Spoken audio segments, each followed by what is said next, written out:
Let's talk about some Chapter 5 concepts by using Lab 5.1 in your textbook.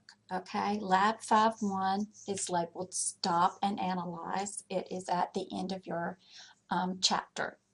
But before let's see, what's it come before you start getting the summary and terms. Okay, so towards the end of chapter 5, stop and analyze 1.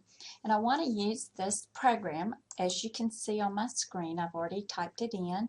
I want to use it to go over some things with you in the chapter, and also to teach you some good practices in coding.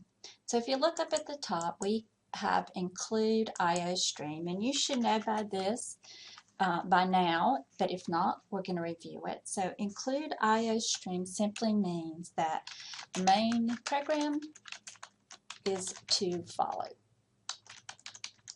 Okay, that's all it means. It's down below, and include IOStream means make sure you include this code. It's coming below. The next one you see here is include IOManip. Okay, and this you need to include this so that you can manipulate the stream on the screen. Okay, so I'm going to put included to manipulate characters, or let's say data to the screen, like with set precision. Okay, so you can't use set precision unless you have IOManip in it. Using namespace standard is this saying use the standard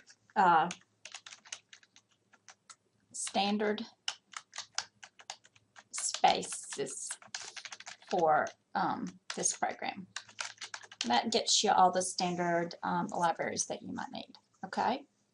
Then we have integer main, and what this really means is this is the start of the main program, or the main function of the program, and this is going to become more important to you later. So just so you know, you're already coding a function. It's the main function, and whenever you start a function, you have to use your brackets to say this is the start of the code. So we call those opening brackets. And down at the bottom, I have end of main, and this would be the closing brackets. Now, why am I going through here commenting? Now, obviously, when you go in the working world, you're not going to comment line by line. But line by line commenting is very good when you're learning to code, as it helps keep you familiar and realizing what things do. So just keep in mind, that's why I'm doing this, okay? So then I'm going to declare the variables, okay?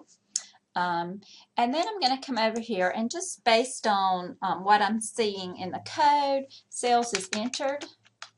So I'm going to put that in here. And rate's going to be entered. Okay. And the character code is going to be, oh, wait a minute, I'm going to take that back. Rate is not entered. Rate's going to be determined. Code is entered. So let's put that in there. So what I'm seeing below is that rate is determined by the code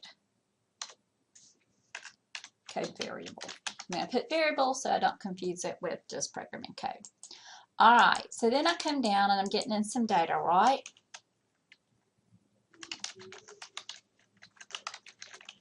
My user entered the data, and they're going to enter, looks like a sales amount here. Sales amount is double, so it's money probably, right? And they're going to choose a code. Notice they're giving a choice of one.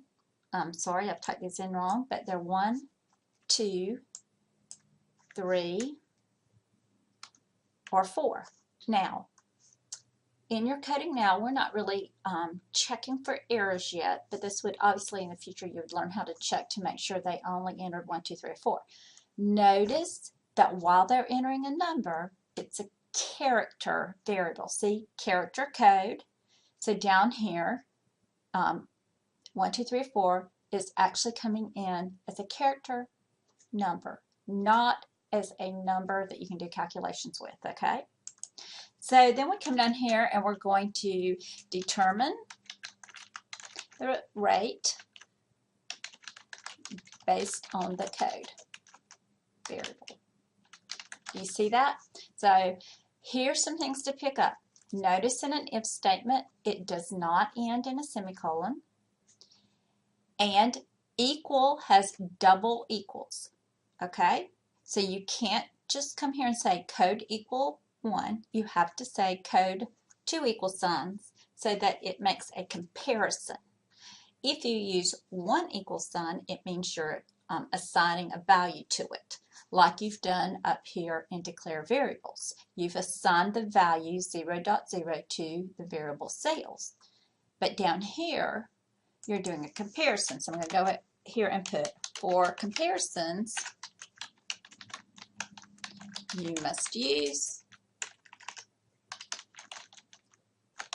double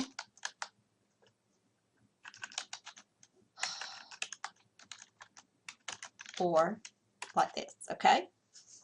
So now I'm saying is the code is 1 or 3. That's what the bars are. Now, if you're wondering how you get those little bars in, it's on your keyboard above the backslash above the enter key. So if you look on your keyboard at your enter key, look above it, and then it should be where you have to do a shift to get it, okay?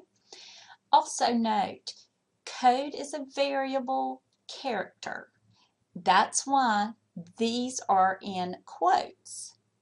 If we were comparing true numbers, in other words, instead of character code, if we had integer code, then we would not be using these single quotes. So just keep that in mind.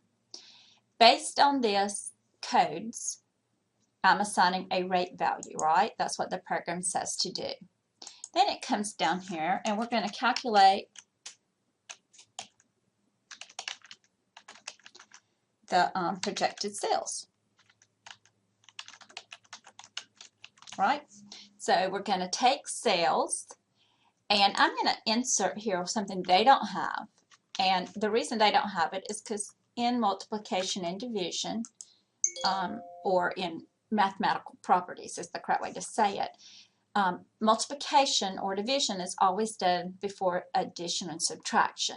But for clarity, and I recommend you write clear code because someone at some point does come behind you, it's better if you put these in parentheses so everybody sees right away sales gets multiplied by the rate and added back to the total sales. So remember, this is how it's like determining tax on something, right? Okay, so that's the calculation given. Then notice we have set precision. So we're using set precision to get the decimal points out.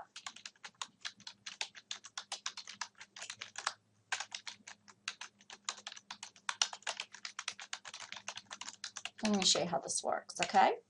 So that's why they have set precision and displaying it. Remember, system pauses so we can see the screen in this environment. Other environments people might not need system pause, but I need it for my environment, so you include this statement.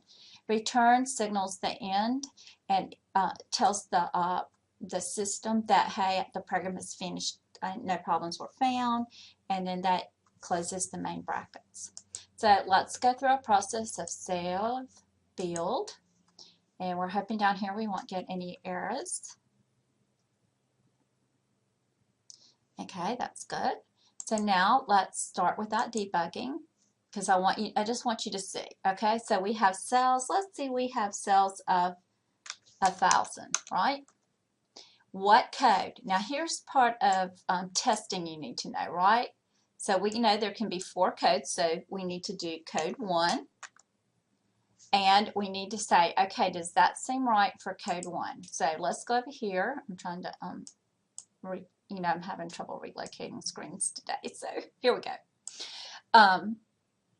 If the code is a 1, then it's a 20% or 0.2, so it would be cells of 1,000 times 0.2, which would give us 200, and then you add that back to cells. So that looks correct. But when we test, we cannot stop there. You have to test every area. So what else do we know?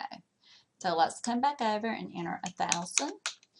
And then we have to do code 2, because code 2 is a different rate, right? 1 and 3, 2 and 4 are 15. That's the correct amount. Let's hit that. We'll do it again and again